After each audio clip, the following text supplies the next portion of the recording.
Governor Wallace, addressing the opening session of the conference, expressed his concern about what he calls the alarming statistics related to drug abuse, especially among young people. For instance, recent statistics show that 17% of all American teenagers surveyed have smoked marijuana in the past month, and 26% have had an alcoholic drink in the past month. 34% of all young adults surveyed have smoked marijuana in the past month, and 67% report past month alcohol use. The percentages are even greater for exposure to marijuana, alcohol, and other drugs. The conference is not aimed at the problem of stopping drug abuse.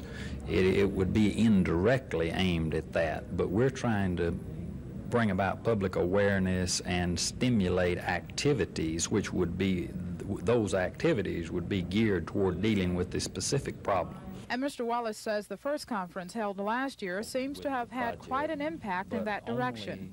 I have no figures which would reflect that since last year's conference that there had been a reduction in drug abuse in the state of Alabama. I do know that there are a lot more effective programs than there were at the time of that conference.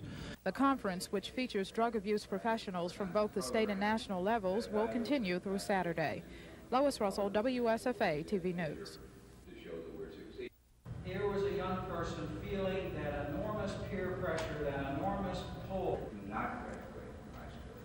And we do The people of the networks, the willingness of... Other person that I was able to observe in Washington, I wanted to personally say that. The conference is not aimed at the problem of stopping drug abuse. It would be indirectly aimed at that, but we're trying to bring about public awareness and stimulate activities which would be, those activities would be geared toward dealing with the specific problem. I have no figures which would reflect that since last year's conference that there had been a reduction in drug abuse in the state of Alabama. I do know that there are a lot more effective programs than there were at the time of that conference. The affective education strategies, the values clarification, the decision-making skills with some specific... January 19th, 1959, John Patterson, age 37, took the oath of office, becoming Alabama's youngest governor. He won the position in a bitterly fought race against Judge George Corley Wallace, and he's the only man who has that distinction. And these are the people who helped him do it: the county campaign workers, the staff members, nearly all of the key people who made up the Patterson administration. This reception may make history. It's believed to be the first 25th anniversary celebration of an Alabama gubernatorial inauguration. And it's really a tremendous thing to get together again. Some of these folks I haven't seen for 20 years. Governor Patterson says he's seen a lot of changes in Alabama since he left office in 1963, most of them for the better. Alabama's grown in population, attitudes have changed.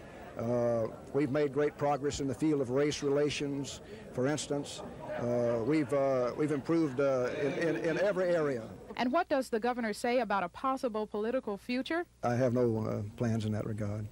62 is really getting up in years. Lois Russell, WSFA TV News.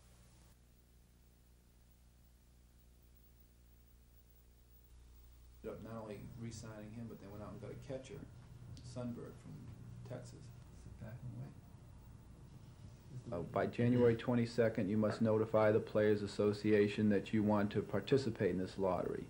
The Players Association will notify all the teams that the player, in this case, let's say Oscar, wants to participate.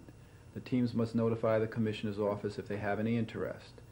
If more than 2 teams from a league show interest, then a lottery is held to pick the 2 teams from that league. If less than a total of 4 teams show interest, then the player may negotiate with any of the teams in the major leagues. Mandel says this lottery system gives teams another shot at Oscar, teams whose needs may have changed since the free agent draft. An example would be the Atlanta Braves. Initially they were after Tekulve and Gossage, and they went all out to get both, and they were unsuccessful. And now with the trouble they've had with some of their players, they may now want to they may now be interested in a player like Oscar. So it gives him another chance to discuss and negotiate with different teams. What happens if Oscar doesn't get the contract he wants through this lottery system? We've discussed seriously the possibility of his going to Japan. Oscar, when he was playing with the San Diego Padres, had the opportunity to play against some of the Japanese professional teams, did extremely well against them, and is very highly thought of in Japan. And in our preliminary discussions with some people there, the numbers they've been batting around have been almost mind-boggling. Will the impact be on this state football horse track in terms of agriculture? Now,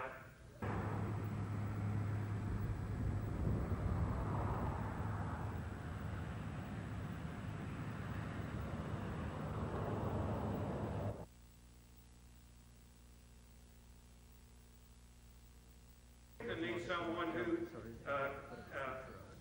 Felix and Myron, my people in that area, don't speak foreign language employees.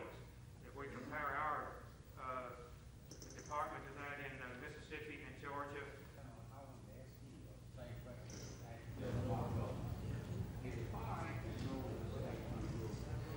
Yes, it is.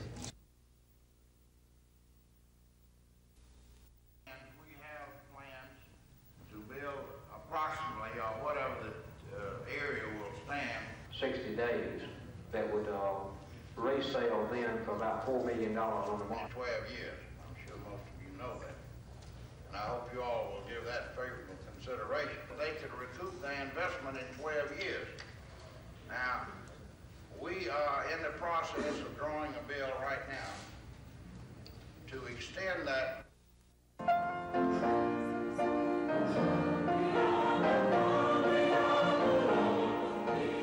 The Rainbow Coalition of the Jesse Jackson campaign needs the support of voters in the 2nd Congressional District. This was the official start of the Jackson presidential campaign in Montgomery, a campaign that already has caused rifts among the more established black leaders. State Senator Michael Figures of Mobile is coordinating the campaign statewide. This is no effort to split anything. This is no effort to do anything except one thing, and that's to elect Jesse Jackson. That is our goal. It is a pro-Jesse Jackson campaign.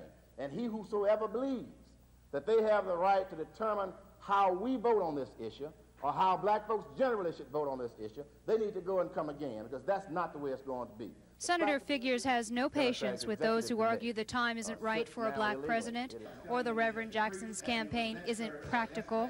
And I cannot understand for the life of me those who say they further dream once again and don't run for president. I will not accept it. I will not be a part of that under any set of circumstances.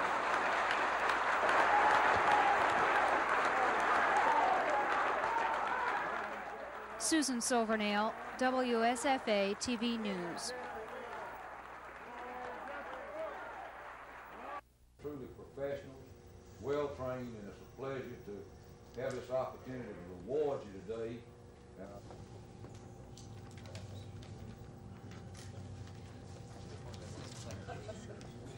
Being promoted to Fire Inspector Captain Harold W. Wallace, Engineer William W. Ward. Turn around, man. Thank you. Well, a lot of people ask me, why did I get involved, right? And I think, first of all, because I'm a teenager, obvious, and then I'm in Hollywood. And a lot of people say, oh, teen, Hollywood, must do drugs. Well, this is a chance for me to say no, that I don't, that I don't believe in it. Drugs, it's scary because it kills. And when something kills, it's pretty serious, you know? And not only does it kill those people, but it kills the people around you. I mean, drunk driving, when you get high and drive, that's very scary stuff. So it's all very scary. And when you think about something like that, you say it's serious, the least I could do is come out and help in something like this. The commission adopted a job description for the assistant director's post, but Commissioner Arthur Hoke felt Foshee should not be left on the job for the time being. And I'd like to make a motion that services of Mr. Wheeler Foshee be terminated as of today. However, Commissioner Ray Bass disagreed with the motion. Let's give him the opportunity. Then if he can't perform or he's not qualified in the eyes of the man that we select, then if that's a month from now or whenever this determination could be made, that would be the proper time to take this action. The motion to fire Foshee failed on a 3-2 vote. Chairman of a special committee investigating the Aeronautics Department, State Senator Charles Bishop, was also at today's meeting. He told the commission that contrary to what some people think, his committee is not trying to dismantle the Aeronautics Department. But some of the senator's remarks drew response from Commission Chairman James Sasser of Ozark. We hope to interview 2 or 3 different heads of other departments to look at the situation of possibly making this department an extension of another agency. I honestly don't believe to dismantle something in 40 years of honest, good service is the answer. I'm not talking about dismantling this department. Well, I'm talking about then? I'm talking about keeping this commission, making it an extension of another department. The Legislative Inquiry Committee will meet again Wednesday. Matt Carmack, WSFA TV News.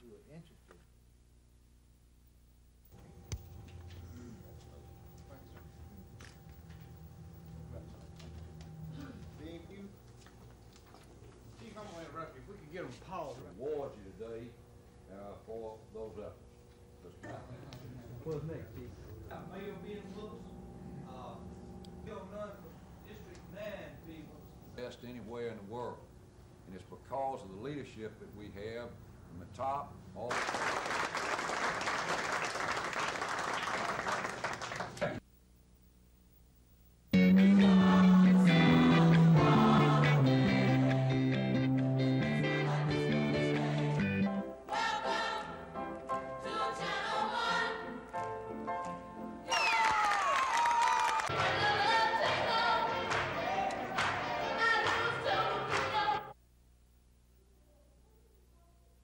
people who are perfectly healthy and can have whatever they want if they want to achieve it.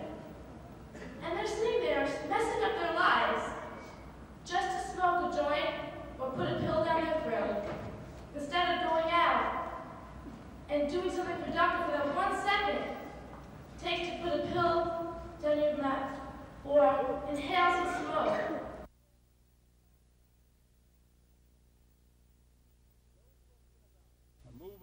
No question about it, Tuskegee and Macon County officials are proud of their latest accomplishment. This was for them a picture-taking, hand-shaking, red-letter sort of day. It's a great day for all of us. That's right, Tuskegee has a new sewage treatment plant. But while that may not seem like much to be proud of, it does mean a lot here. The $11 million project, funded largely by the federal government, has been in the works for 5 years, and officials say it was badly needed to replace the old sewage system that couldn't adequately serve the city's 14,000 residents. It means now that we can entertain heavy industry and commerce and business. Our present lagoon system was overloaded. It means now that we can grow and prosper. It means that our population could probably grow to some 40,000 people and be able to still serve this particular area. The new facility is large enough. Tuskegee City officials say it can handle waste treatment for the whole county, and they're working on just such an arrangement with neighboring towns. There's not much you can say about a sewer that's not either funny or disgusting. But for people around here, this is a case of some well-spent money. Dare we say it, gone to waste. Tom Foreman, WSFA TV News in Macon County. I want a round of applause. This is a great day for all of us. So we end.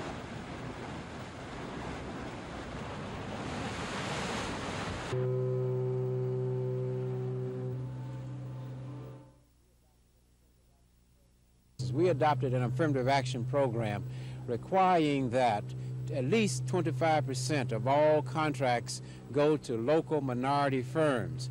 We're very pleased to report that 30% of the contracts went to local firms.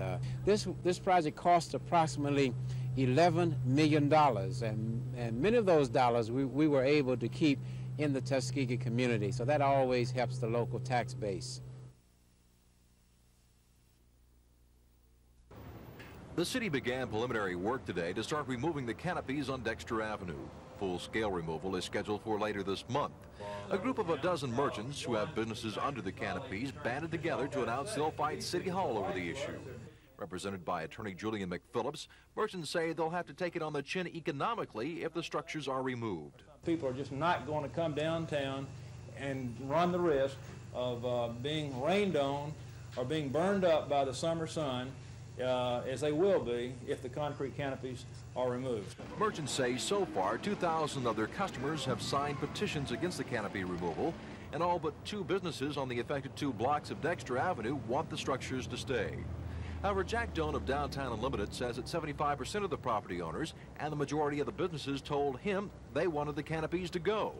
Mr. Doan says that the removal of the canopies will allow historic renovation of the area with tax incentives, and he says it will help the downtown area. I hope those people who are in business would appreciate the fact that we're trying to generate more business in the downtown area and make it grow.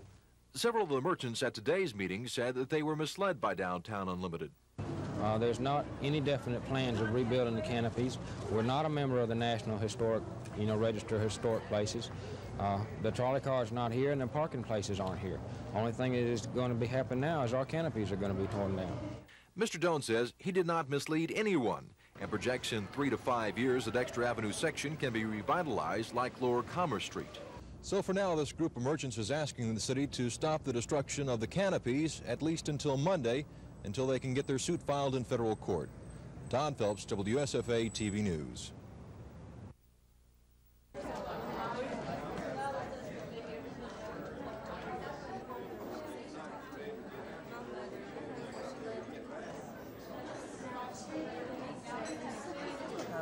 This really make a mess.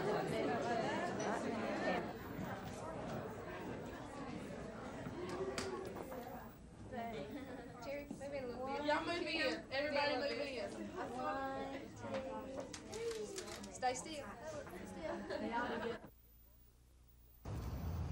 Jim Parker has been on the job barely 2 weeks as Alabama State's new football coach, and he's hit the ground running.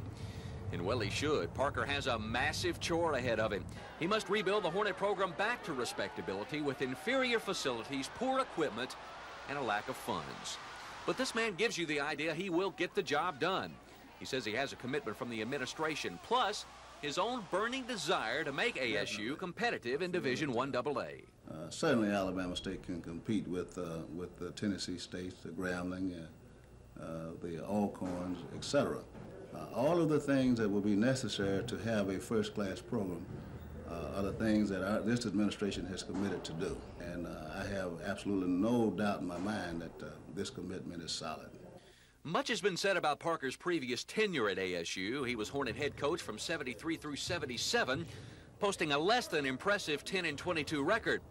But Parker says he shouldn't be judged on past laurels. I think that the thing to look at, of course, is the fact that our program in the third year was on an upward swing, that we were 5 and 6 the last year, that Coach James took the same team the year after and was 8 and 3.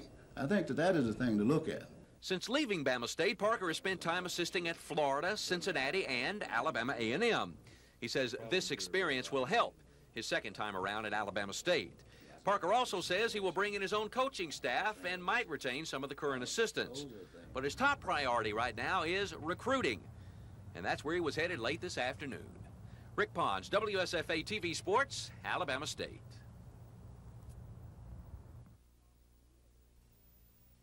The small community of Shorter, located about 15 miles west of Tuskegee, soon may become the city of Shorter. Townspeople today filed a petition in Macon County Court asking for incorporation and an election in February. If it happens, the Macon County dog track would be in Shorter, not Tuskegee, and an estimated $100,000 a year in sales taxes from the track would fall into Shorter's pockets. What we mean is a business that comes into your own backyard, you simply want some say-so over how that business is run. You want to reap some financial benefit from that business because you must put up with the good and the bad. If they can benefit from the finance coming in from the track and other business that might locate there, then why can't we? Tuskegee Mayor Johnny Ford says he isn't looking for a fight. I hope that we will have a chance now to sit down and discuss any differences that they may have. Attorney Smith says the dog track stockholders could forge ahead and ask that the site be annexed by Tuskegee. But Smith says the stockholders might find it wiser in the long run to follow a good neighbor policy. Susan Silvernail, WSFA TV News.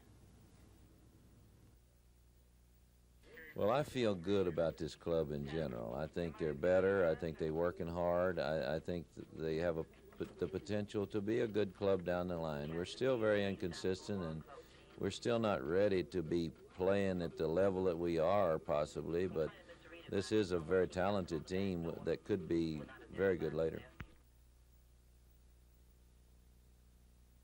Message as far as the Drug Awareness Conference is concerned. Well, a lot of people ask me, why did I get involved, right? And I think, first of all, because I'm a teenager, obvious, and then I'm in Hollywood. And a lot of people say, oh, teen, Hollywood, must do drugs. Well, this is a chance for me to say no, that I don't, that I don't believe in it. Drugs, it's scary because it kills. And when something kills, it's pretty serious, you know? And not only does it kill those people, but it kills the people around you. I mean, drunk driving, when you get high and drive, that's very scary stuff. So it's all very scary. And when you think about something like that, you say it's serious, the least I could do is come out and help in something like this. It looks like tonight is going to be a very good crowd, and I'd love to see everybody come down. It's at the Civic Center tonight, 7:30. I'd love to have people visit, and I'd like to meet some people from Alabama, because this is only my second time here. So I'd like to meet some of you. So if you want to come down, 7:30 tonight, no admission, can't beat the price. And we should have a good time, and we should all learn a lot. And that's what it's all about.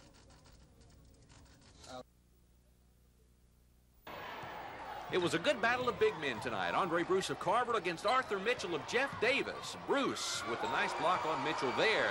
But Arthur gets it back later as he follows off the rebound here. Bruce and the Wolverines would be the superior team tonight, though. He'll score inside here and draw the foul. Greg Payne looked good from outside for Carver. That's him with the rainbow. Here's Kent Crenshaw as he pops a 15-foot baseline jumper. Crenshaw led Carver tonight with 16. Mitchell again here follows with the jam for the Vols, but it was the Wolverines' night. Bruce with a driving baseline slam. Carver 77, Jeff Davis 65. Rick Pons, WSFA TV Sports, Carver High School. At this time, but I hope that it can be corrected. Sir, this investigation reflects donated to the various states to promote aviation, surplus military. I believe I can do this all right. Formed under, and that such a director is to meet these recommendations. And I had resigned myself to one of you fellows in here, the press call. I didn't know that. It's initiation by Asa Roundtree. It wasn't for the best interest of the people in the state. Well, I think that was. No, I think it was a unanimous vote. Was it not? No, I don't recall. Well, it was a unanimous vote of those who were present, but right. That was a...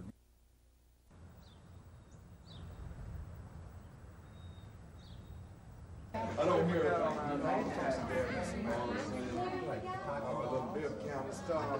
Mike Holding Company. Have you all got branches here? Yeah. Montgomery? Yes, in Montgomery. Been here the last 13 years.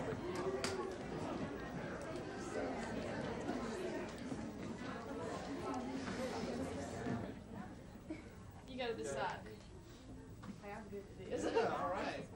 So y'all, you're in the back. Lean in.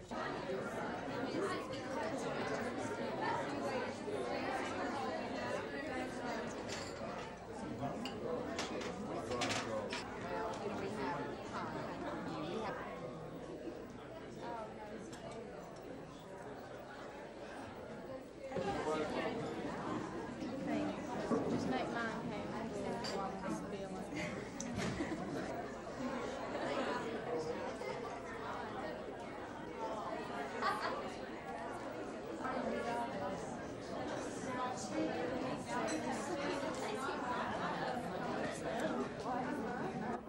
We have statewide seen that fatalities, accidents, and injuries have increased. In fact, fatalities in 1982 versus 83 were up approximately 7%. 82-83 fiscal year for the state of Alabama, we faced a 15% proration, which cut back drastically our enforcement activities. Additionally, we could not avail ourselves of any of the federal highway funds that were available for 55 enforcement as well as the DUI enforcement, because first of all we had to work the regular hours before we could avail ourselves of the overtime money to concentrating on the 55. With the overtime grant from the OHTS that we are able to avail ourselves of at this time, then yes, we do hope to see a decrease in this increase that we're just talking about. Had this commission acted proper when we got into the problem with Mr. Rowe and Mr. Fauci, and you'd have called your director in here and said you've been given the orders through this commission to write a job description. You have failed to do that. Now, Mr. Rowe, you write that description, and you show us this man is not qualified, and we'll fire him. Why not happen, Mr. Rowe? Well, I mean, Mr. Sasser. Well, let me tell you something straightforward, and I want to reiterate what I said back about the taxpayers. I want you to understand that, Senator Bishop. You better believe it. I said to Steve, well, we need to quit fooling around, playing around. I'm talking about why James hadn't you Sasser. already done it, Wait a minute, Mr. Sasser? Wait a minute now. I'm talking about James Sasser. I'm talking about Charles Bishop and Ray Bass and Donald Comer. Let's get on with the taxpayers' business. That's it. Run things like it ought to be, honest, fair, and right. And I don't want anything else. Mr. Sasser, this committee does not have any intentions of dismantling this department. I want to make that very clear. Well, none at all. Well, what you said or dismantling this commission. You can make this department, if necessary, a part of another department and maintain this commission to run that department with that direction. Repeal that act. That's exactly what I'm talking about. The Agricultural Advisory Board met for the first time today to discuss the problems facing Alabama farmers. It's a subject the board members should have a good understanding of, since virtually all of them are farmers, able to give the senator the kind of grassroots advice he wants. I want a special group together who will serve to feed me individually as one of the senators, one of the representatives from this state, a clear and comprehensive picture of the farming needs and the situation in farming agribusiness in the state of Alabama. The chairman of the board is Ben Bowden of Eufaula, who already has a few ideas about what problems farmers are facing. The strength of the dollar is what I'm talking about. We have to export in agriculture from 40 to 60% of all the commodities we produce in this country. And our competition is gobbling up our markets, and we're going to have a concerted effort by this country to protect our markets. But in addition to the problems of farmers, the board will also look at the troubles of farm-related industries, like low sales that have hurt the farm implement business in the past year. In a sense, the board will be looking at the entire economic picture from the farmer's viewpoint. They're aware that the principal factor affecting success in their business, as in anyone else's, is the overall picture with respect to the monetary situation, balancing the budget and government spending, the interest rates, and so on. Tomorrow, Senator Denton will be back in Washington, just beginning to work on the ideas he hears today, ideas he hopes will eventually help not only farmers, but all Alabamians. Tom Foreman, WSFA TV News. The 140 babies entered in today's contest were split into 3 categories: 6 to 9 months, 10 to 12 months, and 13 to 18 months. Some of the competitors found the crawl method to be the best. For others, the walking technique was quickest. As the babies lined up at the start, the mothers waited patiently at the finish line. The crowd was tense. Once the race began, the mothers worked themselves into a frenzy.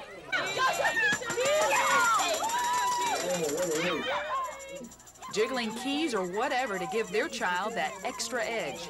As with all athletic competition, today's contestants experienced the thrill of victory and the agony of defeat. And their names again are what name?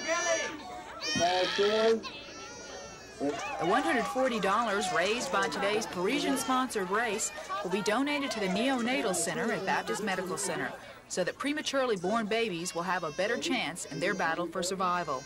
Lisa Walsh, WSFA TV News.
I think if there's any one ingredient missing from this Georgia team that they had, is they were a little more powerful on the backboard. But this team's quicker than the Final Four club, and seems to have good chemistry and have outstanding player in Vern Fleming, and of course James Banks is always very consistent. Yeah, quick, come on, Tony. We haven't seen them, don't know much about them, but they've got 3 excellent players, and they got a big ball club, and the only loss they have is to Georgia Tech, and we feel like when we play people like Alabama A&M, AUM, that you can almost kind of throw out the records because the rivalry aspect of it is there, and we know that we're going to have to play tough 40 minutes of basketball because A&M is a very fine ball club. This one was close from the outset with great play on both sides. Watch the nice spinning move by Buck Johnson here, giving Alabama a 6-0 lead, their biggest of the game. Jerry Reynolds answers for LSU here with a stuff off the nice feed by John Tudor. That tied it back up at 8. LSU would build their biggest lead of 7 in the first half. Don Redden with 21 points hits here for a 32-25 Tiger lead. But Bama battled back behind the game-high 30 of Buck Johnson. He'll get a bucket here off a goaltend by Leonard Mitchell, plus draw a foul. And with the 3-point play, the teams went to the locker room tied at 40. The second half was a seesaw battle all the way, neither team building more than a 4-point lead.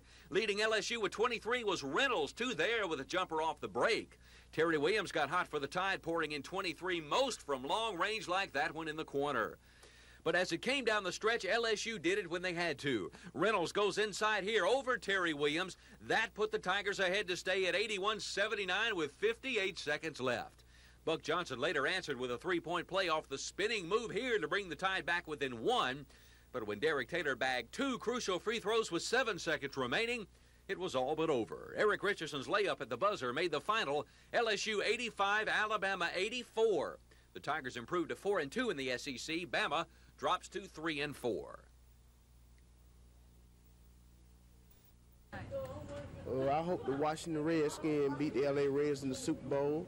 John Reagan gonna score about 5 or 10 touchdowns. He gonna run over the Raiders Sunday night. So tell the Raiders to look out. Raiders, man, all the way. Why? They're the best team in the NFL. They showed what they come back with a comeback kid. He gonna make it. I say the Redskins will take them. Well, I'm going for the Oakland Raiders. Why? Because they got Marcus Allen. He's better than John Reagan, to me. Okay, thank you. Thank you. Major General William Hornsby flew into Daleville from Montgomery to help the 57 members of the 117th Field Artillery Unit settle into their new home.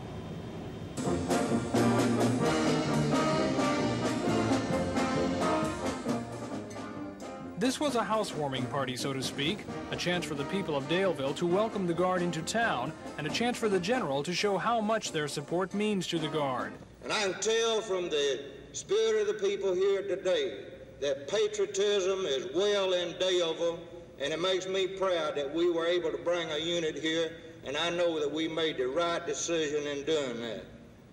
Daleville city officials are happy with the newcomers. You can always, during times of emergency storms and so forth, they can furnish generators if your pumps go out. You got many, many uses for the National Guard over the years. For now, the Guard unit is based in the Daleville Community Center, although plans are underway to establish a permanent armory, a place where the Guardsmen can stay constantly prepared for when their services are needed. For the people of Daleville, there will be the obvious economic benefits, plus the security of knowing they'll have help standing by if there's ever an emergency. Tom Foreman, WSFA TV News in Daleville.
for being so sweet and sending me all the flowers and all the love and support they've given me. It's just meant everything to me. I would like to see our nation, the media, my own colleagues have the appropriate respect due the President, the National Security Council, particularly when the Secretary of State and the President are following the same policies that would have been followed by the last 5 or 6 presidents. We have to respect authority. We have to have some trust in our leaders. We can't just ridicule a president. To pretend that this President of the United States, any more than the last or the one before him, is not interested in the welfare of the United States is foolish. It's criminal, really. And to tear him up immediately after he makes a speech and pretend that he's only doing it for political purposes is, I think, near traitorous.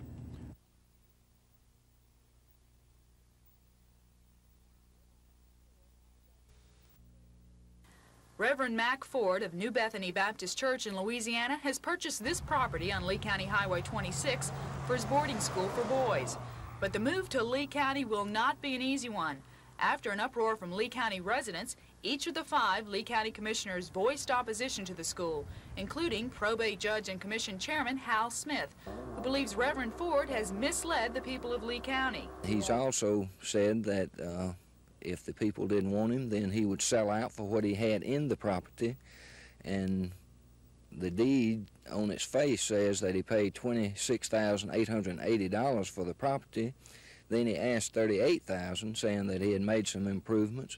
When the people got serious about coming up with the $38,000, then he increased the price to $75,000. And one reason some people are opposed to the school is because it is not state licensed. Brother David Garris will be the school's administrator. He has been advised by the school's lawyer not to talk on camera, but he did talk to TV 12 off camera.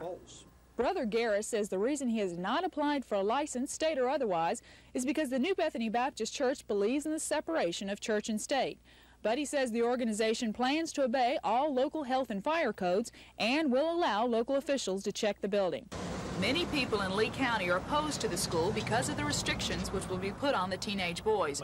Brother Garris says they will not be allowed to watch TV, read a newspaper, or listen to the radio.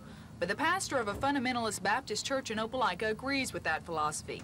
One of the members of his church is attending the Reverend Ford's girls' school in Louisiana. She is very happy. Her parents are very pleased to have the home as an avenue to help in their crisis. But while Reverend Ford hopes to resolve crises with his ministry, to some residents here, he may actually be causing one. Lisa Walsh, WSFA TV News, Lee County. Auburn began the day hot as a firecracker and built as much as a 10-point first-half lead. Chuck Person led the way, bagging his first 6 shots. He finished the day with 21, including this jumper off the break after the nice outlet from Charles Barkley. Greg Turner also pitched in 21 for the Tigers. That's him with a lay-in plus the foul off another assist by Barkley. The 3-point play gave Auburn a 32-23 lead. But Georgia stormed back. James Banks with a game-high 22 pulled the Dogs within 2 here late in the half. It was tied at 47 at intermission. Early second half, Auburn regained a 4-point lead as Vern Strickland scores off the break. Barkley with another fine assist. But Georgia tied it back up at 57 on this baseline jumper by Joe Ward. He had 14 for the Dogs on 7 for 7 shooting. Vern Fleming then hits this driving layup, and Georgia never trailed again, Fleming with 18. Auburn's problem in the second half was turnovers, 10 of them, and they never could get back in the game. When Donald Hartree hits this driving one-hander, Georgia's lead was 14. The Tigers did battle back to respectability. Frank Ford's stuff made it a 4-point final. Georgia 90, Auburn 86. Both teams now 4-2 in the SEC and a half game behind league-leading Kentucky.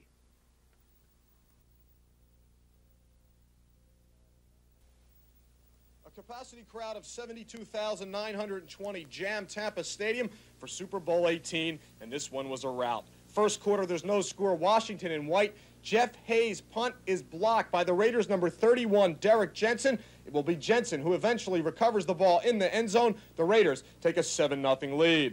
To the second quarter, Los Angeles still in front, 7-0. Jim Plunkett drops back to pass, and he finds his veteran receiver, Cliff Branch, who split Darrell Green and Anthony Washington. The reception good for 50 yards deep in Washington territory. A few plays later, the combination connects once more. Plunkett drops back, looks for Branch over the middle, and Branch catches the ball for a 12-yard touchdown. The Raiders were out in front, 14-0.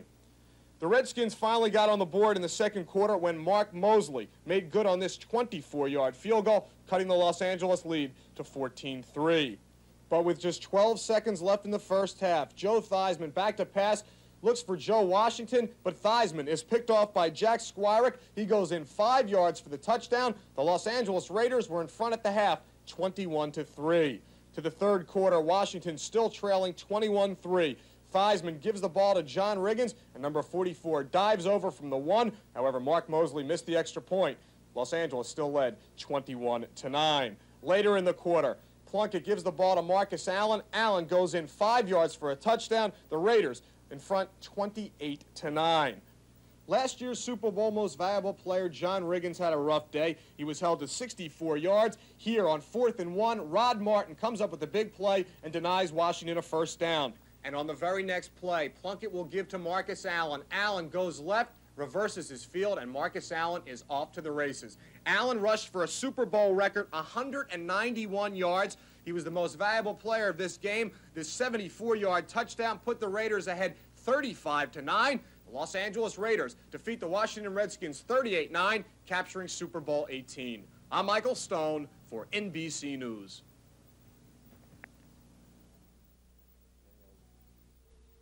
Amazing grace, how sweet the sound that saved a wretch like The people who rallied on the Capitol steps said they came not to celebrate, but rather they came in sorrow and grief because abortions are still going on in America.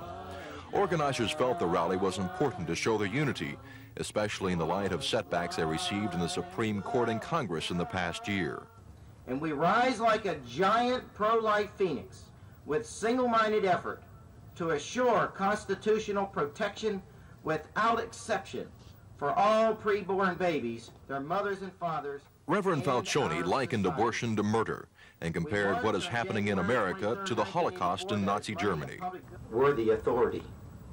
And if we determine that you're not wanted, then we're going to get rid of you. Reverend Falcioni also criticized the media for showing the tragic bombing of the Marine compound in Beirut, but not showing what he said is, quote, the throwing of babies in buckets at abortion clinics. I challenge the news media of this country. If they're going to give the news, give it all, not just some of it. Organizers also said 1984 would be their year for victory and urged people who have not taken a stand to get involved in the pro-life cause. Don Phelps, WSFA TV News. Because they killed Jews in Germany. Why aren't they putting our own people in jail?